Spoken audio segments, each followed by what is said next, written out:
Shalom, bon matin, bon réveil tout le monde. Que le Seigneur ce matin vous bénisse, vous protège, vous garde pendant que vous allez vaquer à vos occupations. Et si c'est votre anniversaire, nous voulons vous souhaiter joyeux anniversaire. Soyez contents, soyez heureux, soyez conscients. Et si vous êtes seul, eh bien vous n'êtes pas seul. Parce que Yeshua, dans sa parole, a fait une promesse. Promesse que nous oublions. Peut-être promesse que nous ne nous sommes pas rendus compte à quel point que c'est important. Mais il a fait cette promesse, disant « Je serai avec vous tous les jours jusqu'à la fin du monde ». Donc, nous ne sommes pas seuls. Il est avec nous, il nous accompagne. Dans toutes les situations de la vie, il est là. Il est là lors même que nous ne nous rendons pas compte de cela. Mais il est là. Et sa présence fait toute une différence.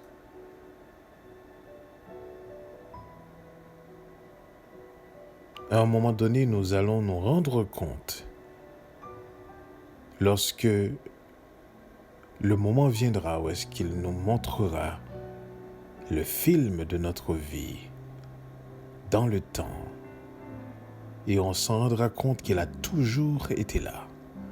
Mais c'est nous qui ne sommes pas conscients de cette présence. Et là, ça fait toute une différence. Ce matin, j'aimerais regarder avec vous que la parole de Dieu est une parole qui ne peut, une fois prononcée, ne pas s'accomplir. C'est pour cela que Yeshua avait dit que l'homme ne vivra pas de pain seulement, mais de toute parole qui sort de la bouche de Dieu. Parce que la parole de Dieu n'est pas le langage mort de l'humain. La parole de Dieu n'est pas les mots utilisés de l'humain. La parole de Dieu est vie et esprit. On va regarder l'histoire de Joseph. On va lire dans le livre de Genèse au chapitre 37. Et on va commencer à faire la lecture à partir du verset 6 ou 5. On va commencer à partir du verset 5 jusqu'au verset 11. Laissez-moi lire pour vous. Joseph rêva un rêve et il le raconta à ses frères qui le haïrent encore davantage. Il leur dit donc, « Écoutez, je vous prie ce rêve que j'ai rêvé. Voici, nous étions alliés des gerbes au milieu d'un champ. Et voici que ma gerbe se leva et se tint droite. Et voici vos gerbes l'entourèrent et se prosternèrent devant elle. Alors ses frères lui dirent, « Régnerais-tu sur nous et dominerais-tu sur nous ?» Et ils le haïrent encore plus pour ses rêves et ses paroles. Il rêva encore un autre rêve et il le raconta à ses frères en disant « Voici, j'ai encore rêvé un rêve. Et voici le soleil, la lune et 11 étoiles se prosternaient devant moi. » Et il le raconta à son père et à ses frères. Son père le réprimanda et lui dit, « Que signifie ce rêve que tu as rêvé? Est-ce que nous viendrons, moi, ta mère, tes frères, pour nous prosterner à terre devant toi? » Ses frères devinrent jaloux de lui, mais son père retenait ses discours. Nous venons de lire un passage des rêves de Joseph. Maintenant, allons dans Genèse 50. On va lire au verset 18 et on va lire jusqu'au verset 21. Je lis pour vous. Ses frères vinrent eux-mêmes se prosterner devant lui, et ils dirent: nous sommes tes serviteurs. Joseph leur dit: soyez sans crainte, car suis-je à la place de Dieu? Vous avez médité de me faire du mal, mais Elohim l'a changé en bien pour accomplir ce qui arrive aujourd'hui, pour sauver la vie à un peuple nombreux. Soyez donc sans crainte, je vous entretiendrai, vous et vos enfants. Et il les consola en parlant à leur cœur.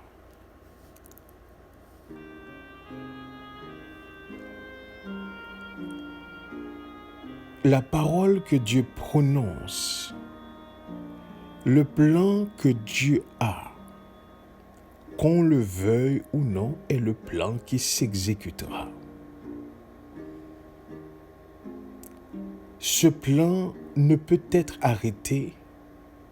Il n'y a aucun obstacle qui peut l'empêcher d'être. Le plan que Dieu a pour la vie de ses enfants, c'est ce plan qui s'exécutera. Il n'existe aucune possibilité d'échec. Il n'existe aucun obstacle que son plan ne soit en mesure de pouvoir surmonter. Il n'existe aucune stratégie possible qui peut arrêter ce plan. Le plan qu'il a conçu est le plan qui s'exécutera. D'ailleurs, c'est la marque de sa souveraineté. Il ne serait pas souverain s'il y avait des obstacles pouvant faire obstacle à ses plans et qu'il doit changer de plan. Ça voudrait dire ceux-là ou ceux qui font obstacle est sa limite. Or, il n'a pas de limite. Et c'est ce qui explique pourquoi aussi il donne cours à toute chose, qu'il n'arrête rien. Parce que quand on a l'élan d'arrêter quelque chose, c'est pour simplement éviter ce qui est irréparable. Lorsque vous avez un enfant et que cet enfant est au 17e étage et que vous voyez cet enfant sur un balcon et qu'il est dans le précipice, c'est-à-dire qu'il va tomber, la raison pour laquelle que vous vous précipitez à le garder, c'est parce que si cela arrive, c'est l'irréparable pour vous. Vous ne pouvez pas, par la suite, sauver la vie de cet enfant s'il adviendrait à perdre la vie. Voilà pourquoi vous allez courir pour saisir cet enfant afin d'éviter qu'il tombe. Mais laissez-moi vous dire quelque chose. Elohim n'est pas ainsi. Puisqu'il n'a pas de limite, il ne se précipite pas pour empêcher les cours des événements. Il les laisse arriver. Toutefois, parce qu'il connaît nos limites, il sait ce que nous pouvons endurer et ce que nous ne pouvons pas endurer. Alors là, il va limiter à cause de nous les événements et les circonstances de notre vie.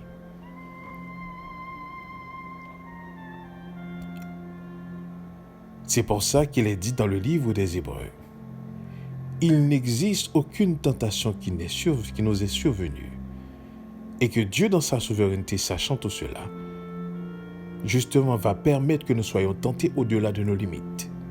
Non, il limite selon nos capacités. Mais la limite n'est pas pour lui-même, mais c'est en rapport avec nous-mêmes, en rapport avec nos faiblesses.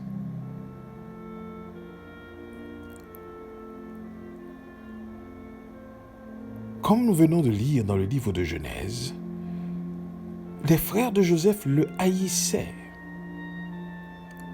Et si vous remarquez bien, à travers les rêves de Joseph, il y a un mot qui est récurrent.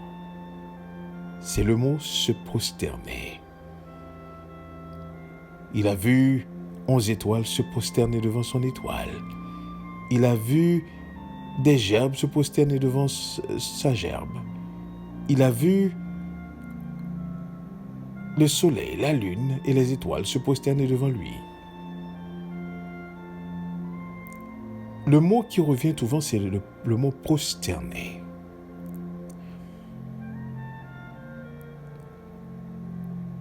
Et les frères de Joseph voyaient son rêve comme à lui personnellement, mais ne comprenaient pas, écoutez bien ceci, le plan de Dieu, le plan d'Élohim derrière le rêve.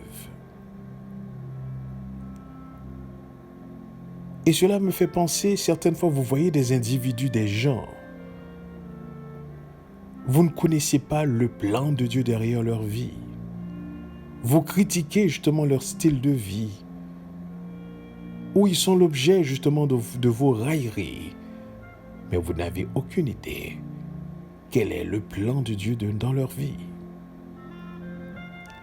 Les frères de Joseph n'avaient aucune idée du plan de Dieu dans la vie de Joseph.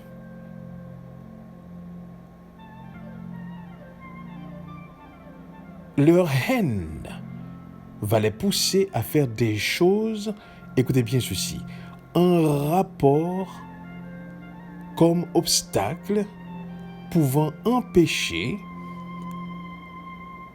le rêve de Joseph d'être réalisé. Donc, ils ont tout fait pour étouffer l'affaire en un mot. Mais ce que j'aime, vous pourrez effectivement lire l'histoire de Joseph à partir du chapitre 37 jusqu'au chapitre 50.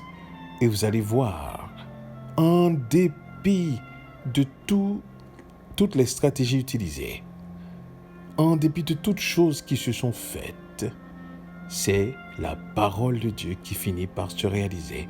C'est exactement ce que le verset 50 nous démontre à partir du verset 18 en disant « Ses frères vinrent eux-mêmes se prosterner devant lui et ils dirent « Nous sommes tes serviteurs. »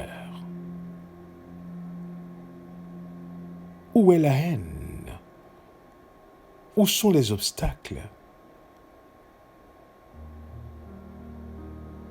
Ils sont amenés quand même, d'une manière ou d'une autre, à réaliser ce que lui avait rêvé lorsqu'il avait 17 ans.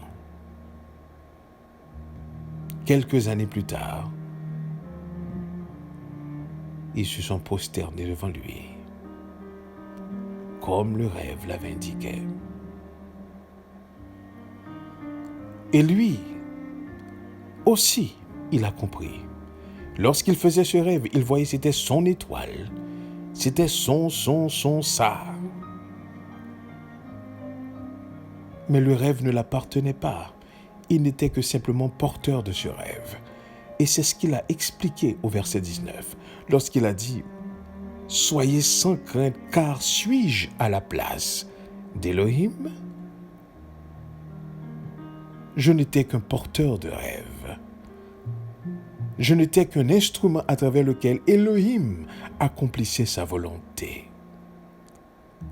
Je ne suis pas à la place d'Élohim. Lui aussi, il a grandi. Lui aussi, il a compris. C'est le plan de Dieu qui s'accomplit. Et rien ne peut faire obstacle à ce plan.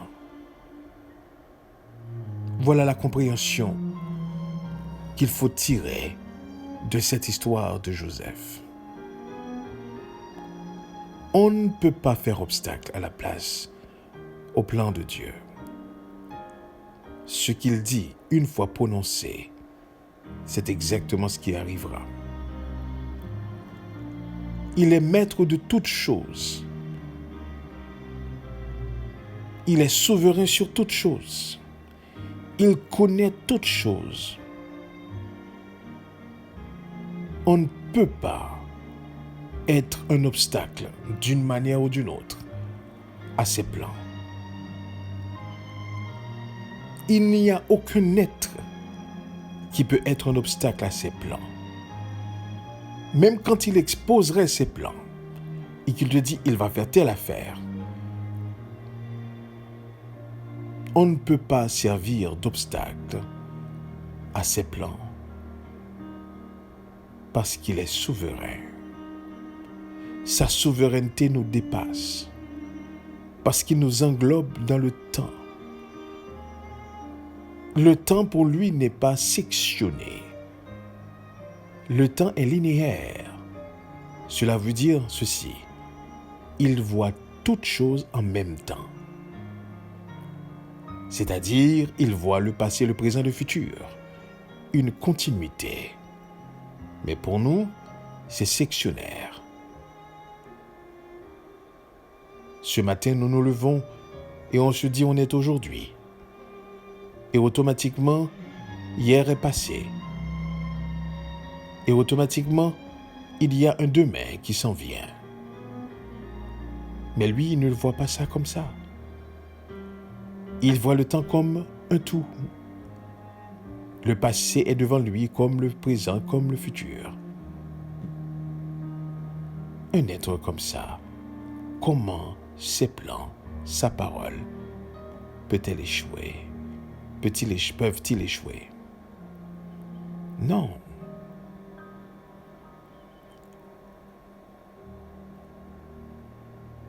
Ses frères vinrent eux-mêmes se prosterner devant lui, et ils dirent, nous sommes tes serviteurs. Ceux-là même qui le haïssaient et qui contestaient le fait de se prosterner devant lui. Et vous allez voir plus tard que le père, tous les enfants de Jacob, ainsi que son père, fait exactement la même chose encore, se prosternant devant lui. Le rêve de Joseph était une prédilection, une vision qui déterminerait que le plan de Dieu, c'est exactement ce qui va s'accomplir. Joseph n'était que le porteur de son rêve, mais le rêve ne concernait pas vraiment Joseph. Et c'est l'une des raisons pour laquelle j'ai aimé sa question en rapport avec ses frères, leur disant, mais car suis-je à la place de Dieu? Non. C'est Dieu qui fait tout en tous. On ne peut arrêter son plan. On ne peut arrêter son plan.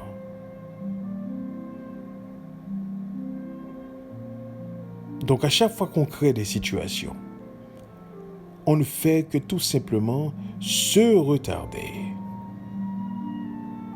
dans son plan. On ne fait qu'augmenter notre souffrance. On ne fait qu'augmenter nos épreuves. Mais nous finirons toujours par accomplir ce qu'il a prévu. Et laissez-moi vous dire ceci. N'est-ce pas qu'il avait dit à Adam, croissez, multipliez, remplissez la terre. A-t-il échoué dans cette parole? Vous croyez? Adam n'a vécu que 980 années. Il n'a pas rempli la terre, n'est-ce pas? On peut dire que, mais la parole de Dieu a échoué. Non, pas du tout.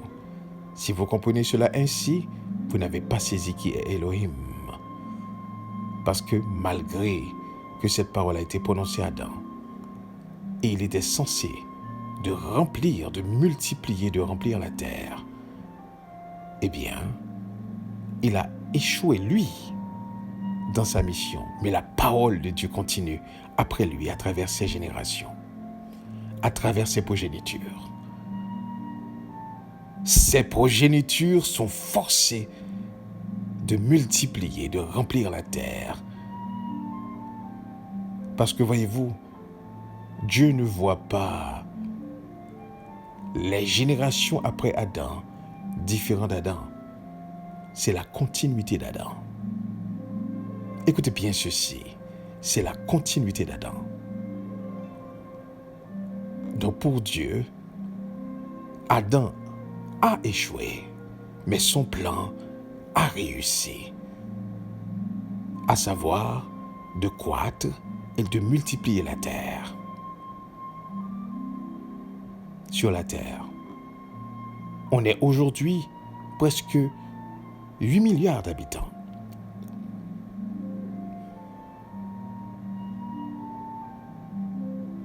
Comprenez bien ceci, sa parole ne peut ne pas s'accomplir d'une manière ou d'une autre. Disait-il, ma parole ne reviendra pas à moi sans avoir accompli toutes mes desseins, toute ma volonté, tous mes desseins.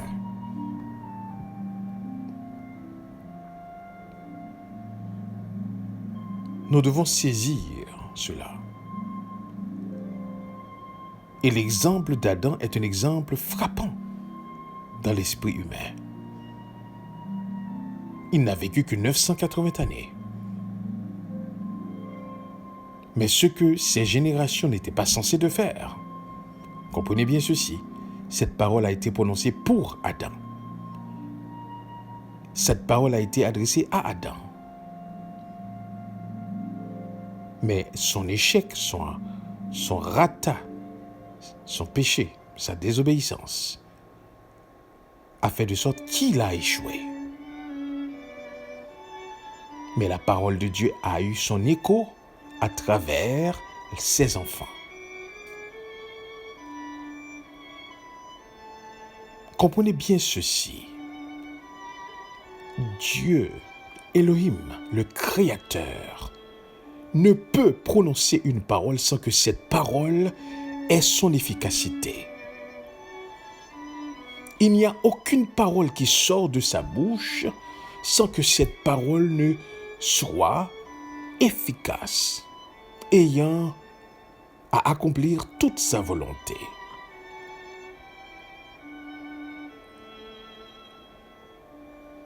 C'est pour cela, quand Yeshua dit « Je serai avec vous tous les jours jusqu'à la fin du monde », cette parole a son efficacité.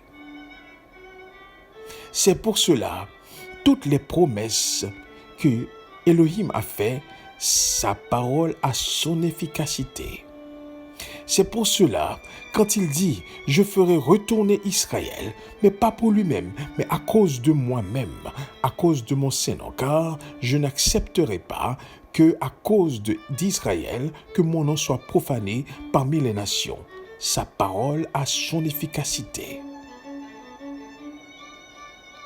Jusqu'à aujourd'hui, je défie n'importe qui de me démontrer.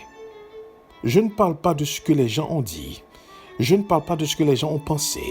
Je ne parle pas des personnes qui ont prononcé vainement certaines choses. Je parle de la parole d'Elohim, de me montrer la parole d'Elohim à travers le temps et que cette parole n'ait pas eu son écho, c'est-à-dire son efficacité, sa promesse, les promesses qu'il a faites, que ces promesses ne se sont pas accomplies. Il n'y a que deux choses. En fait, trois. Soit que la promesse est accomplie, soit que la promesse s'accomplit, soit que la promesse s'accomplira. Donc, soit que sa parole est accomplie, soit que sa parole s'accomplit ou s'accomplira. Et cela, quand je dis c'est accompli, s'accomplit et s'accomplira, c'est pour nous, pas pour lui. Parce que pour lui, dès que cette parole est prononcée, elle est déjà accomplie. Voilà pourquoi aujourd'hui, nous pouvons lire dans le livre de Révélation, dans la fin du chapitre 22, qu'il nous est dit, eh bien, il y a eu de nouveaux cieux et une nouvelle terre. Pour nous, ce n'est pas encore arrivé. Mais une fois que Elohim avait le plan, pour lui, c'est accompli. Pour nous, c'est manifeste. Ce que nous appelons l'accomplissement, en réalité, n'est que la manifestation de ce qui est déjà. Attention. Ce n'est pas la manifestation de ce qui sera. C'est la manifestation de ce qui est déjà pour Elohim. Mais pour nous, n'est pas encore, mais se manifestera.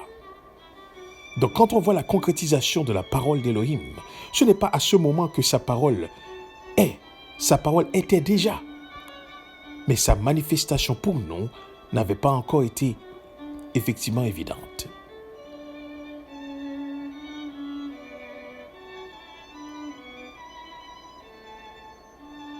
Il n'existe aucune parole prononcée par Elohim qui ne s'accomplira pas.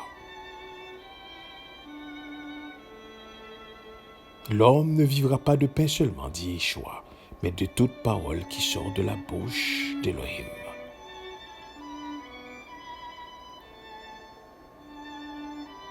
Donc tout ça, c'est pour dire ceci. Et pour se poser cette question. Connaissez-vous le plan de Dieu dans votre vie?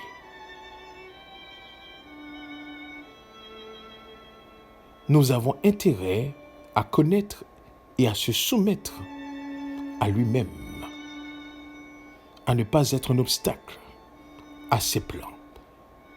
Parce que nous le voulions ou pas, c'est son plan qui s'accomplit. Et nous avons cette démonstration avec les frères de Joseph. Ils ont tout fait pour empêcher de se prosterner devant lui. Ils ont tout fait. Et pourtant, c'est leur action qui va amener l'accomplissement.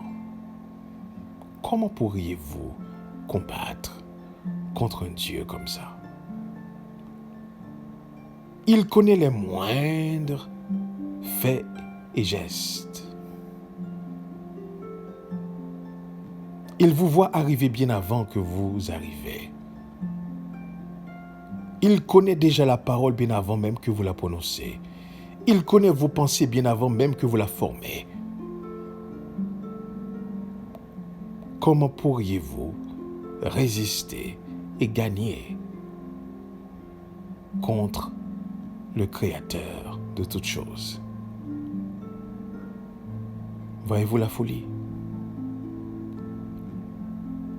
Rien ne peut faire obstacle à son plan. Rien ne peut empêcher son plan de s'accomplir. Qu'on le comprenne ou pas, qu'on le saisisse ou pas, ce que sa bouche a dit, sa main l'accomplira. Il est fidèle dans toutes ses voies. Il est droite, comme dit le texte. Dans toutes ses voies, toute sa parole n'est que fidélité, dit le texte. Que le Seigneur nous permette de comprendre cela ce matin et que nous saisissions que ce que Dieu a comme plan, c'est exactement ce qui se fera. Et que nous devons totalement, absolument avoir confiance en son plan. Pas le plan de quelqu'un, ni de la religion, ni d'un homme. Le concept théologique, pas du tout. Dans son plan à lui, le plan divin, tout ce qu'il dit se fera. Peu importe la manière dont vous voyez les obstacles, peu importe ce que vous voyez, peu importe l'apparence d'un échec, dès que sa parole a été prononcée, c'est exactement ce qui se fera. Nous avons encore la démonstration. Si vous en doutez, pensez justement à l'histoire de Joseph, comment ses frères ont été un obstacle, et ce sont ces obstacles qui vont amener effectivement l'accomplissement du plan de Dieu. Que le Seigneur vous bénisse. Et restons toujours conscients de sa présence. Amen. Amen.